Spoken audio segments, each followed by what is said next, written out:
What's up, everybody? This is Gary Holt from Exodus and formerly from Slayer, and you're listening to The Razor's Edge.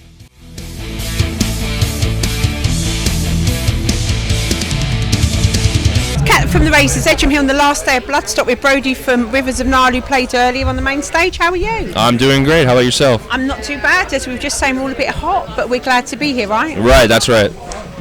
Big crowds on the main stage earlier. How was it? Oh, it was amazing. Yeah, we, playing on a Sunday so early, we were, a little apprehensive about if there was going to be a full crowd. But as soon as we hit the first note, the whole field filled up with people. So it was cool to see. Yeah. You played quite early, like you said. Are you guys going to get any downtime after people like me have bothered you for long enough and see some bands, maybe? I probably will. We've gotten lucky enough to see Mastodon twice on this festival run so far, so I'll probably catch them again tonight. I might go catch Throne. I'm good friends with their drummer Buster. Definitely going to see Gojira. If I could catch any of Dahlia's set after, my buddy Wes plays guitar for them, so I'll go catch them. But we're gonna walk around the festival and check it out after this. So yeah. So obviously the last couple of years there's been some lineup changes. Adam's taken over the vocals now. How does it all feel now? Is it all kind of bedded in? And yeah. It's been very cool. Biggs and Adam and we've been playing music since I was 16 and he was 19 together, and now we're both, I'm 34 and he's 36 or 7, so we've known Andy, who joined the band, guitar and clean singing. He joined the band. We've known him since 2008, so in a lot of ways, it just kind of feels like a whole bunch of old friends from the same town are finally kind of making music together now, and it's been very, very relaxing. This new record feels like it kind of just wrote itself, which I think is a good sign. And it's been really nice. Yeah. And you've kept consistently busy. I mean, this is your 5th album in as many years. Yeah. How is that writing process for you guys? What do Rivers of Nihil do to get that album out to us? Right. Yeah. So I have a studio at my house. I usually will demo out song ideas. I'll get input from the other guys. Maybe Andy will have a idea for a riff, and I'll record it and elaborate on it, maybe call and respond some idea that I had to what he had, and we all kind of I'll send the files to the group chat, and everybody will, pick it apart, rearrange this, rearrange that, this is good, this is bad, and so a lot of it's just kind of done over a group chat with file sharing, and then I'll record all of the guitar, Adam will come and record bass with me, and then we'll go into the studio to record drums and vocals and do mixing. So we do a lot of stuff remotely and then get together at the end and kind of put the whole thing together. So, yeah. So do you have like a time frame? Do you got a lot of bands like to release an album in a certain period, so every 2 years or something? Yeah. So do you kind of stick to a formula like that, or are you more organic? Well, we really want to get back to doing every 2 years because COVID kind of messed up the last one, and it was like 2018 to 2021, so that was a bigger gap because of COVID. And then from our 4th record to our 5th record was an even longer gap because we had to catch up with the touring because of COVID, so it just took way longer than we wanted it to. But I think ideally we'd like to get back to every 2 years if possible. So potentially we could see you guys next year starting to look at that process? Yeah, we already have a folder with a bunch of song ideas that we're kind of fleshing out, and we hope to like have the record done, a new record done being written sometime next year, and hopefully be able to record it by late next year. So we'll see. Sticking on the theme of your albums though, I mean, well-known artist Dan Seagrave, you choose to do the album covers. Right. Is that a conscious decision? Does that fit in with the whole aesthetic of the band and what you're trying to kind of convey across to us as fans? Yeah. I mean, first and foremost, we've always been big Dan Seagrave fans, obviously Morbid Angel, Decrepit Birth, like so many different bands that we kind of grew up listening to. He did their artwork, and when we had the opportunity to work with him, we were super excited, and it turns out that he just kind of gets us. We'll send him lyric ideas, song titles, kind of vague descriptions of stuff, and he'll just kind of be like, well, how about this? And it's pretty rare that we ever have to amend anything that he sends to us, because he just kind of always hits the nail on the head. And our fans at this point, I feel like they kind of come to expect to see Dan Seagrave's artwork along with our records. So we're happy to keep working with him, because every time we do a new record, he just kind of continues to amaze us. So yeah, he's great.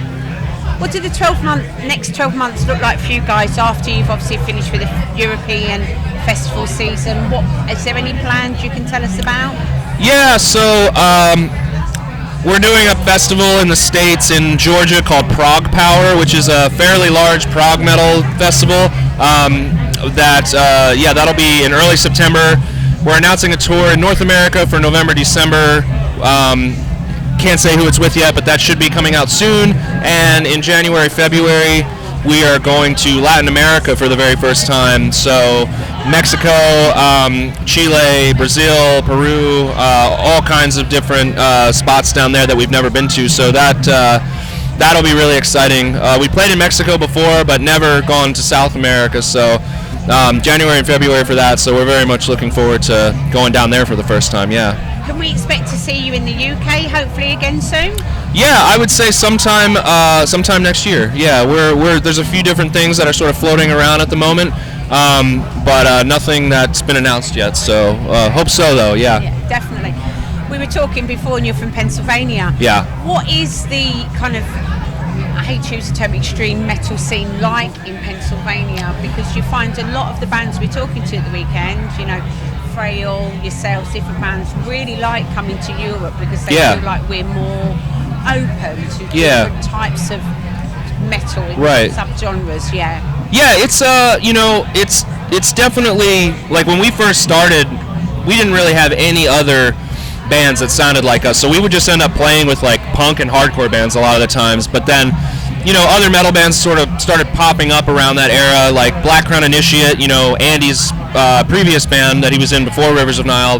They're from the same town as us. And then Outer Heaven, whose shirt I'm wearing right now, they're also from our area. John, the guitar player of Outer Heaven, actually started Rivers of Nile with me, and then he left the band in 2014 to go full-time with Outer Heaven. But and then a short drive over to Lancaster, you have like August Burns Red, who played here today. They're actually from our area as well. So yeah, there's definitely a lot of there's a lot of cool bands from around where we're from, but unfortunately we don't really get to play there too much. We might play in Philly if we're on a tour, but it's rare that a tour will go to our hometown, which is Reading, Pennsylvania, not Reading, England. So. But yeah, it's cool to see younger bands there now, though, that are popping up and trying the progressive metal thing. And I don't know if it's because of us, but sometimes I think that's cool if it is that a younger band, local band, would kind of dare to be different, kind of like we've done. So yeah, it's a cool scene, and we always love playing there. Yeah. And I think it's really important that people have someone pave the way and almost show them that it's possible, right? Yeah, absolutely. Yeah, we we had that coming up, and if we could do that for some other bands, then we love that too. Good to keep the ladder down, isn't it? Yeah, absolutely. Definitely. Yeah. Finally, we're asking everybody the same question, Brody. Obviously, we're in the Midlands. We sadly lost Ozzy a few weeks ago. What did Ozzy Osbourne and Black Sabbath mean to you? Well, believe it or not, the first metal record that I ever heard, and it was aware that it was a metal album, was Ozzy Osbourne's 2001 album, Down to Earth. My dad bought that record for the song Dreamer, because he thought it sounded like the Beatles, and my dad's a big Beatles fan.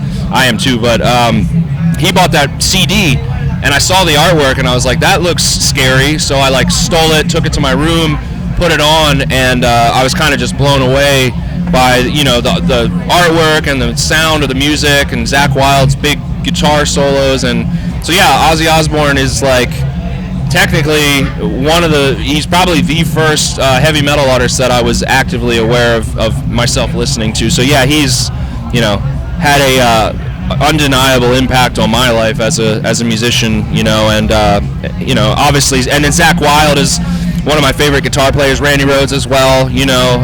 So all of the kind of the spider webs connected to Ozzy have kind of like had pretty big impacts on my life. Yeah. On all of us, I think, definitely. I think so too. Yeah. Well, thanks so much for your time, Brody. It's been really great to talk to you. Thank you. Yeah, thank you for having me.